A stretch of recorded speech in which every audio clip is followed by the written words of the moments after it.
السلام عليكم ورحمة الله وبركاته أصحابتي welcome to my YouTube video كعصبتها subscribe bartay again to like ترى نعسي أنا هروق شيء صار ما أنت بحياتنا عصب أويش ستة ساعة أصلا قلي bartay يوتيوب كا أويش برو أجد تقول سنتين داوشة داون سان يوتيوب كي عم فيديو عن صور دحدقو عم صور دقو from Djibouti أي كشدان تاي ساكي يو بدا أي كشدان تاي يوتيوب كي إن بدنا يكمل قناة waayo hoolasha qadarteeda ayaan uga maqnaa shaqooyin aan ku mashquulay marka insha Allah maalmo dhow waxaan soo tabin doonaa challenge aad iyo aad u qurux badan challenge-gaas waa luqad ma aha markan challenge wax la isku xidhanayo luqadda Shiinaha insha Allah iyo luqadda Soomaaliga nin Shiinees aan barag Shiinees aan isla sameyn doonaa videoyaal oo challenge ah luqadda Shiinaha iyo matalan adiga magaca oo kale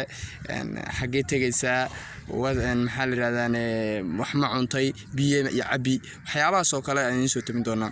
marka waxaan idin leeyahay asxaabta aad iyo aad baad ugu mahadsantiin intaad ku xidhantiin 500 iyo saraan u dhaafnay oo subscriber alxamdulillah aad baad u mahadsantiin 5 bilood aan ku jirnaa YouTube-ka 5 bilood aan ku jirno bishii 100 haddaan soo xareeno waxaan idin leeyahay intaa in ka badan waa in ka mudan oo asxaabteeda marka waxaan idin leeyahay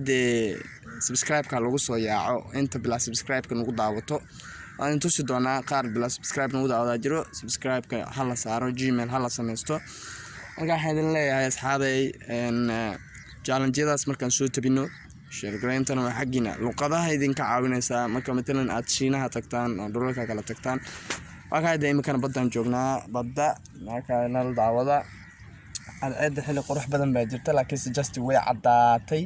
xilligan oo kale waa it's not beautiful waayo kaamirada xitaa uma qurux badna waa ka magaalada ka shidan tahay brother aad baan idin salaamayaa marka muddo dheer baan idin ka maqnaa maanta soo laabtay anigoo videogan xitaa lama edit garanay si toos ah la soo tuuraya okay edit garan xitaa ma laha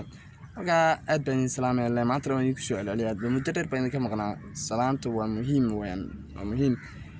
marka waxaan leenahay tilaabadan hore soo qaadanaa iminka waan dadaalnaa insha Allah maalmo dhow videoyaal aan soo tabin doonaa oo taariikh ka hadlayo waxyaabo kale oo aad iyo aad noogu muhiim ah waan salaamayaa idin leeyahay bye bye